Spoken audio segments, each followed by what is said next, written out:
السلام عليكم.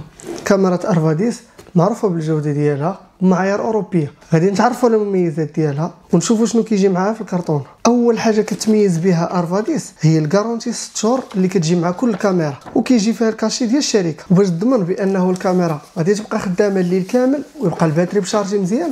ارفاديس كتوفر لك جوج ديال الالواح ديال الطاقه الشمسيه باش تشارجيها في كاع الظروف الجويه بحال الضباب او لا الشتاء ولا اي ظرف، كتضمن بانه الباتري غادي يبقى بشارجي مزيان. وحيت كاميرا ارفاديس كتوفر لك جوج ديال الالواح ديال الطاقه الشمسيه، بطبيعه الحال غتوفر لك معاها كابلي فيه جوج ديال المنافذ باش تستعمل الالواح ديال الطاقه الشمسيه بجوج.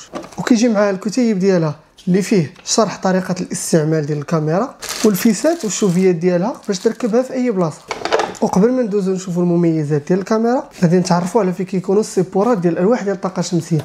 اول حاجه تحيدوا هاد البلاستيك هادي، كتلقاو السيبورات ديال الالواح ديال الطاقه الشمسيه هنايا صغار ساهلين وعمليين في التركيب ديالهم. بالنسبه للكاميرا ديال ارفاديس كتجيب 3 ديال العدسات، وحده كتكون فيكس كتحكم بها غير بحال هكا مانيير، وجوج كيدوروا 360 درجه باش تضمن الرؤيه كامله. زوم اوبتيك اللي فيها كيوصل حتى ل 10 المرات، يعني كتقرب لك مسافه بعيده اكثر من 100 متر. وبالنسبه للتصوير بالليل كتكون الصوره واضحه وحتى بالالوان، وكتضمن انه غتبقى تسجل الليل كامل بفضل البطاريه ديال 6 الحجرات. وفين ما كتشوف شي واحد بفضل هذا الحساس ديال الحركه كتبقى تابعه حتى كيبعد منه، وفي نفس الوقت كتبقى تغوت عليه بهذا الانذار القوي اللي تقدر دير فيه اي صوت بغيتي. وفي نفس الوقت كتصيفط لك اشعار للتليفون ديالك باش تدخل وتشوف اشنو كاين قدام الكاميرا. وحتى لما دخلتيش ديك الساعه كتلقى التسجيل كامل في الكارت ميموار 128 جيجا اللي كتجي هديه من ارفاديس.